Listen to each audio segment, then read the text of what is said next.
Welcome to Southwest Magazine. I'm Vicki Hogarth, and as all of you know, because of COVID-19, the coronavirus, this is a very uncertain time.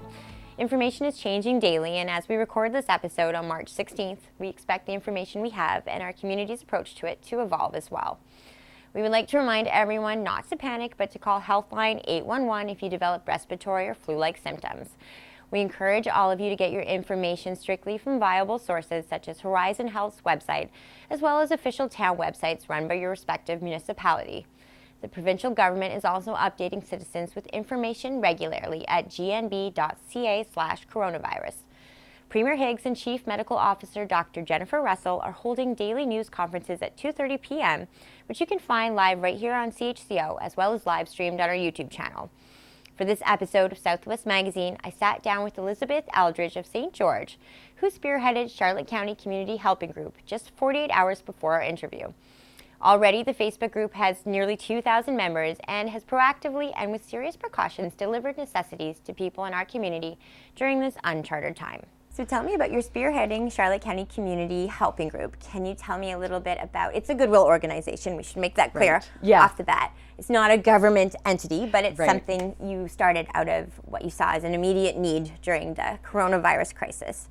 Yeah, so to be honest, I had no idea how much uptake it would get. It's only now been about 48 hours since I thought, well, maybe there are some people out there who are thinking the same things that I am, just wondering, what if you're in a position that you might be able to help your neighbor, how do you go about doing that? We know that we're supposed to be focusing on social distancing and all of that stuff, but still, I was thinking, there might be people in need, whatever. I wasn't really sure. So I made a little Facebook page. I thought, maybe some of my, I'll see if some of my friends and family members might want to pitch in, and we'll see if there is a need out there. I wasn't even super clear on what the need might have been at that point. And like I say, that was only, it was the night before last. And now we've already got about 1,800 members in the group. Yeah. So two of the focuses that have sort of emerged based on needs that have been voiced from different community members. Kids who were partaking in breakfast programs and the backpack program at schools in Charlotte, in Charlotte County. With the closure of schools, it happened pretty suddenly, so parents weren't necessarily in a position to plan ahead for that, or not able to plan ahead for it. So there has been a real need, and a need that's so far been met really well by other community members to support those kids needing breakfast and lunch and snacks and things. The other kind of major piece of it has been, we know that elderly people are at higher risk for serious effects should they contract the virus. So they're being told to stay home as much as they can. So we're starting to see a need emerge, and I imagine in coming days that need will grow even further. Seniors in the community who are needing a prescription picked up, or maybe they'd be better off to stay at home and have their groceries dropped off than go to the grocery store themselves.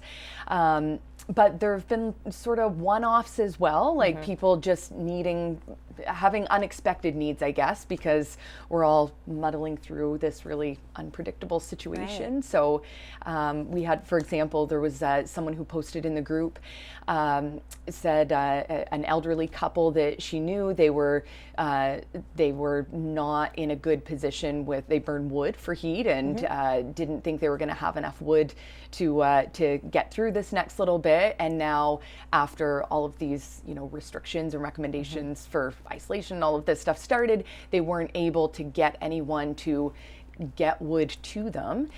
So this elderly couple, they were really fretting. And I'm telling you, within minutes of this person posting it on the group, people said, hey, I've got an armload of wood. I can drop it off to you, and chuck it on the trailer. And so this woman who had posted the need initially, she was able to get more than enough wood for this couple, and they loaded it on a trailer and dropped it off to this couple. So yeah, it's been really, really amazing the way that the community's just super excited to help.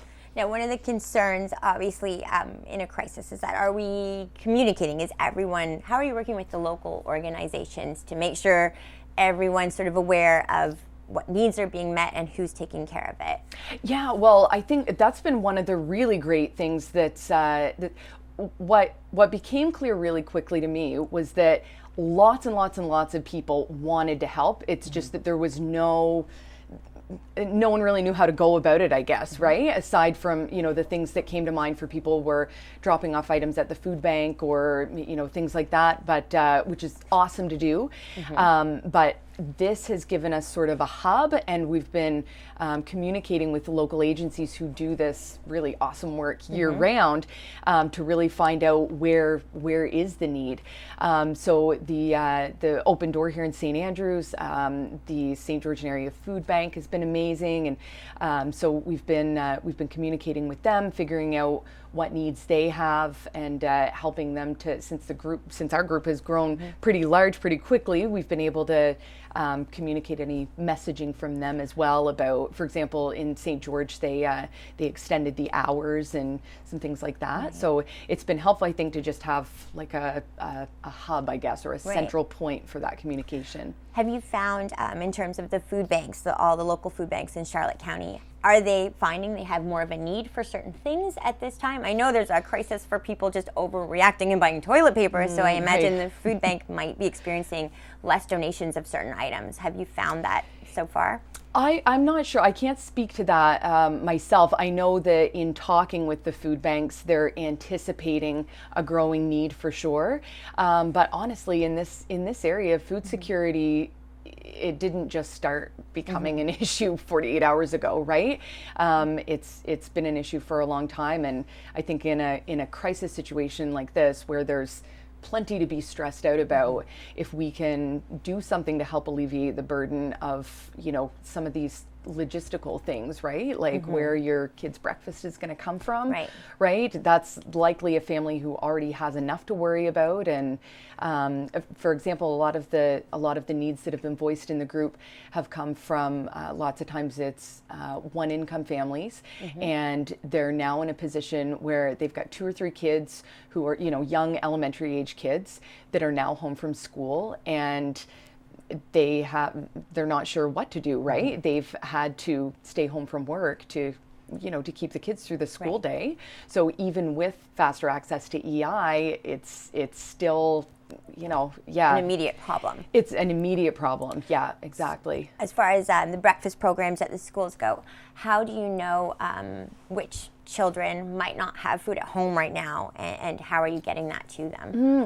Well, and I will stress as well that I am not, this is not really in my wheelhouse. It's not what I do for a job, and it's not there are people out there in the community that are doing just awesome stuff, like unsung heroes, truly, right? People who do this just out of the goodness of their hearts or as an add-on to their job year round.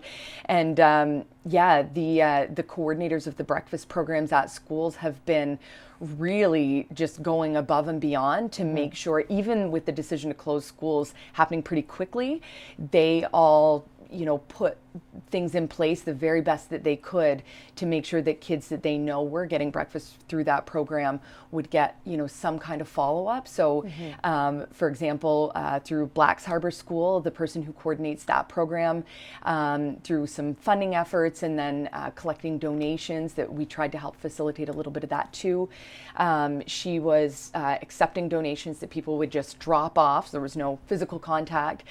She was sanitizing. It was packaged food, so she was sanitizing them, putting them in boxes, and then doing doorstep drop-offs to the kids who normally would partake in the breakfast programs.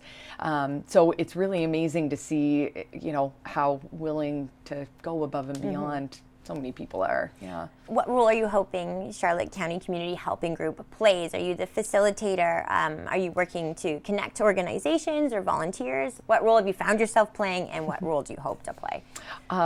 Really good question. I'm really flying by the seat of my pants so far.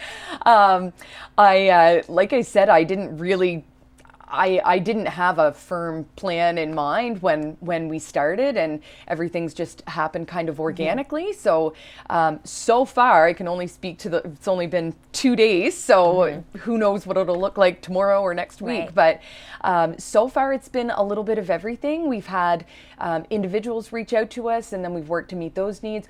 We've been talking to the breakfast program coordinators at school to see how community members can help there, local agencies. So we're sort of up for anything, and community members seem to be much of the same mind. So most of what I've done myself is just sort of facilitating things. So we've been really clear since the beginning that, well, 2 things. So one is that for anyone who's traveled either internationally or if they've traveled to a high-risk province, BC, Ontario, or Quebec, the very best way that they can support their community right now is by making sure that they follow the self-isolation guidelines for 14 days.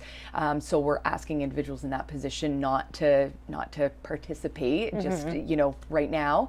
And then the second piece is just being really clear that if we don't follow the social distancing guidelines, then it kind of defeats the entire purpose of what we are doing, right?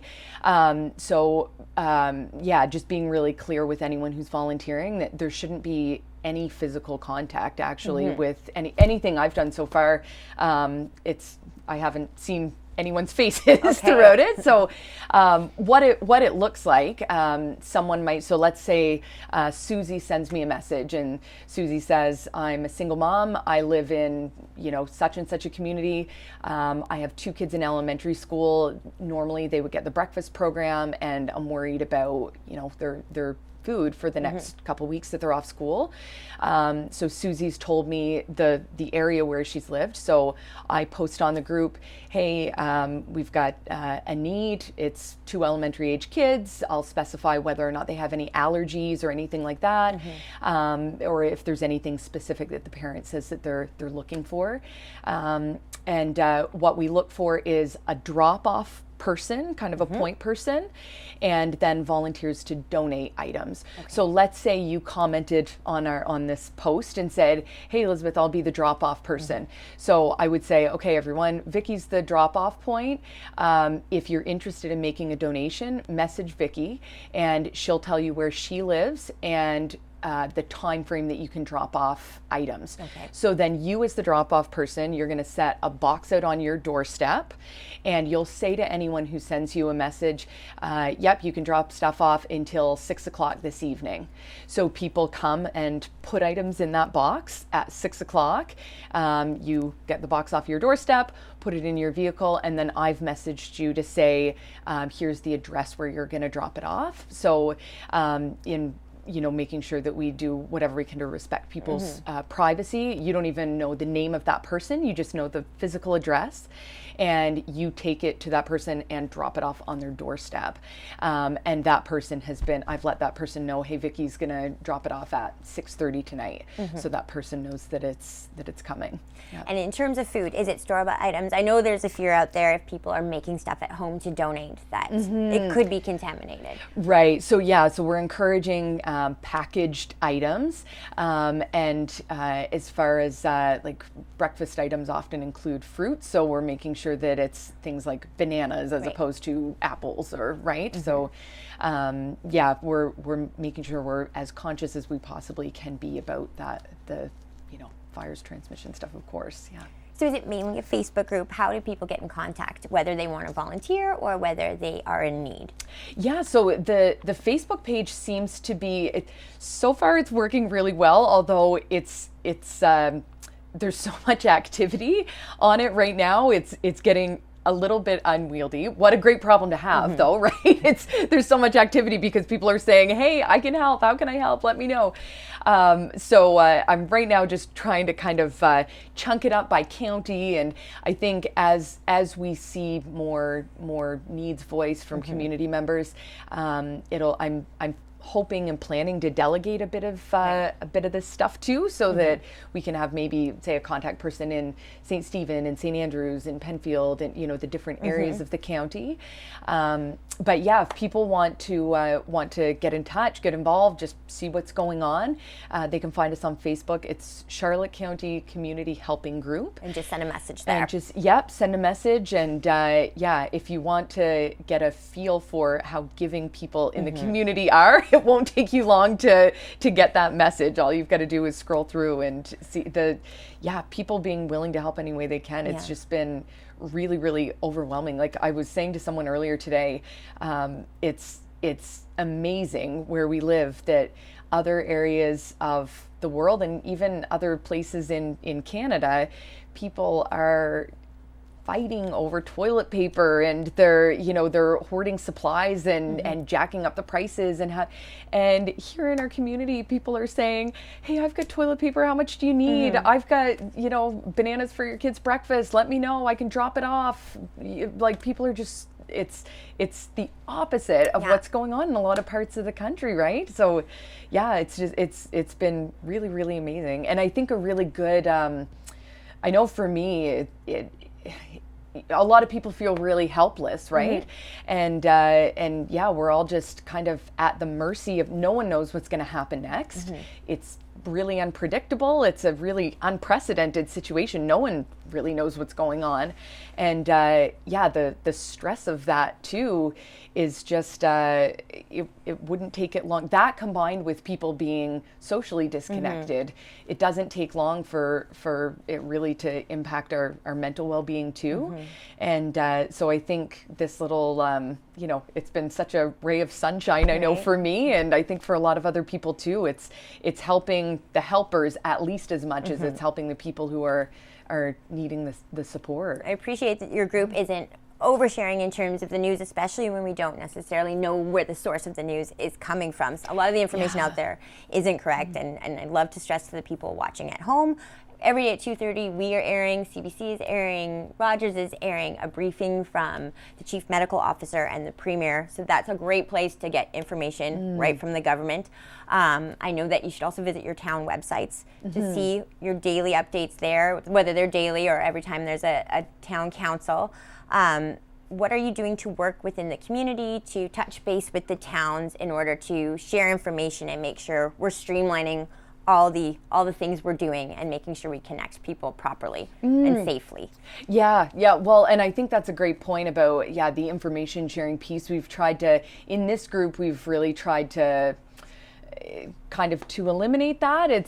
We've set it as a guideline that this is not, there's lots of other places to talk about all the other things that are going on. So we're trying to keep this group really focused. And I've reached out to mayors of the towns within Charlotte County, and they've been really supportive. And I think it's looking like it might be a good place to just streamline things and to use it as a central point for when those needs do come up. I'll mention too, something else that's been just absolutely amazing, local grocery stores. Like I'll tell you specifically, Paul Corbett, the manager of the St. Stephen Superstore, he reached out to me and said, listen, what do you need? Tell me what you need, and we will need, just absolutely amazing. Wow. And they have just been so responsive, anything. I sent him a message and said, we've been in contact with a single mom, and she's at home with, she has 2 young babies, and for different reasons, she's not able to go out into the community and doesn't want, he said, what size diapers do you want? He even asked me what brand diapers the mom preferred, just so willing to do whatever. Yeah. So there's been amazing support from local businesses too. Can you expand a little bit on how you're keeping a safe distance with everyone involved in this? I mean, the beauty of this day and age is that we have technology. We can even send money transfers and things like that. How do you work with the grocery stores, the volunteers, and then the people at home? Maybe they're in self-isolation from coming back from a trip. How do you have keep as much distance as possible? Yeah. Well, I would foresee, this hasn't actually happened just yet, but I would foresee a need arising from people who are on a 14-day self-quarantine, who are now, say, returning from a trip, and then, you know, we want to encourage those folks to fulfill the guidelines of the quarantine. So I think down the line, we'll want to make sure that we're, you know, checking with neighbors that we know have been away, for example, and there's no reason that we couldn't, you know, say, hey, listen, e-transfer me your, you know, grocery money or whatever, and I can run and pick it up for you, drop it off on the doorstep. So I think things like that are going to come up. But I think really important for everyone to just have it top of mind that none of this has to be done because of technology. There's a lot of downsides with technology, but one upside is in a situation like this, it doesn't have to be. You're the first human I've been this close to in several days, actually. Distance. Yeah, exactly. We've got safe distance here. Yeah. It's hard for us hand talkers, Right? but yeah. Can you tell me a little bit, are you prepared for the need as it arises? We don't know what it will be, but do you feel strongly that the volunteers will come into place with the need as it arises?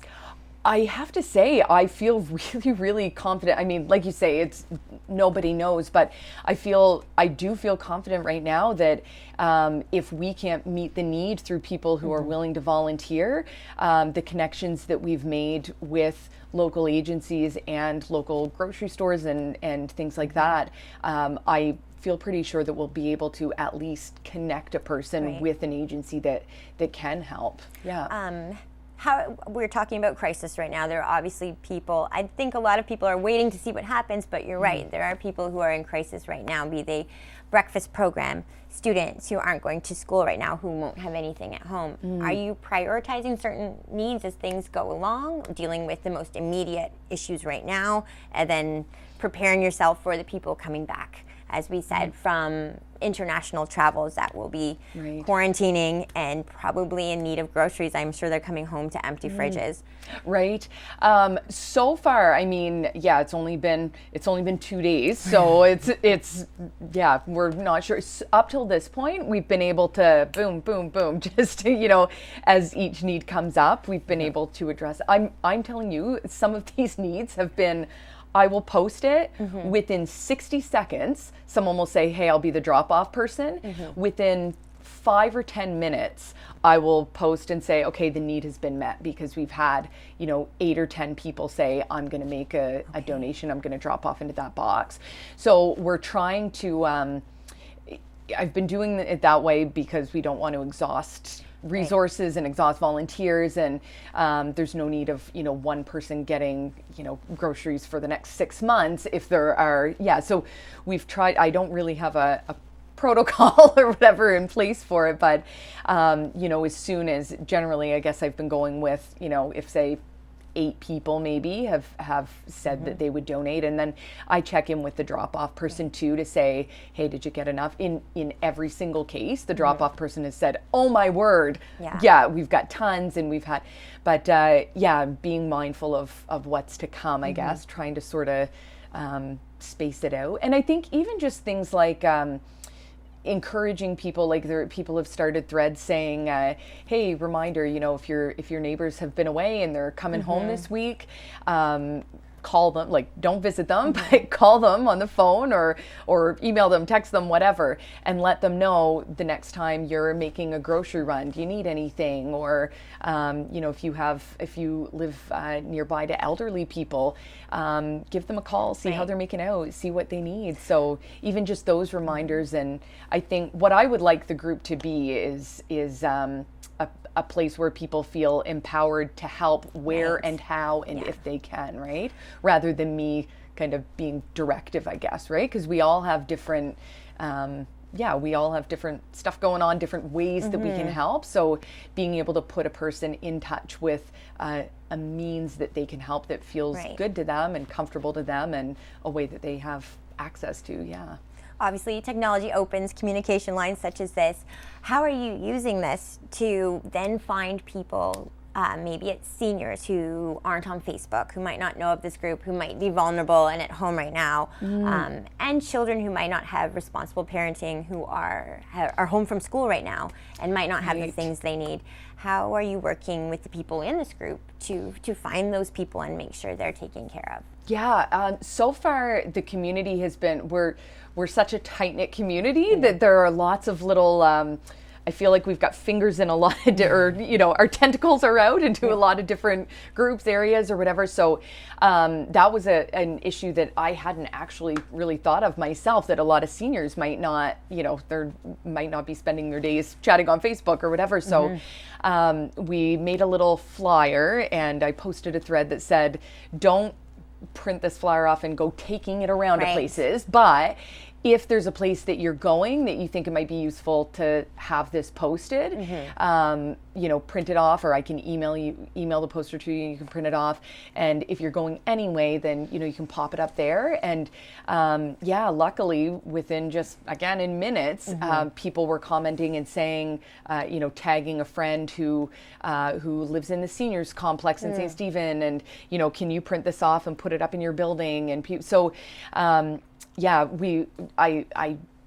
I don't know that it's possible to get to every single person, especially immediately, but I think we'll see a pretty good kind of trickle down effect, right? Yeah. Or that's what we're hoping for, at least. Yeah. So I was uncertain at first about because someone said, well, we should have a phone number on it so that people can call, if they're not online. And I was nervous about putting my own phone number on it first, but I thought, what the heck, we'll go for it. We'll see what happens. Is that what happens? So that is what happened. Should we put it on the bottom of the screen now? Go for it. Okay. Yes, my cell phone number, it's out there. And so that way people can, I think it's good to have different ways that people can get in touch. And then we're also encouraging people, if it's someone who, say if you lived next door to a senior and that they don't use Facebook, or they don't text, or maybe they don't even have a phone, we're encouraging, say, someone in your position to find a way to make,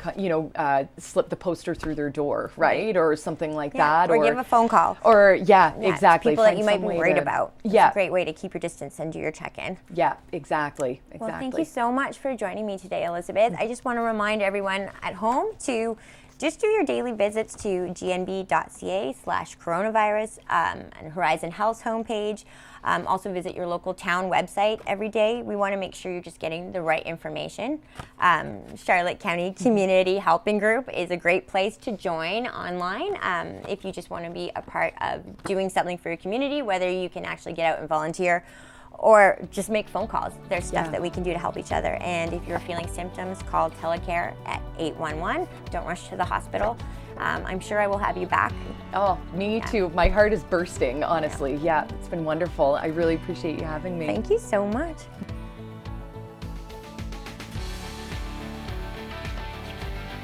Southwest Magazine is a news and public affairs production of CHCO-TV, New Brunswick's only source for independent community television.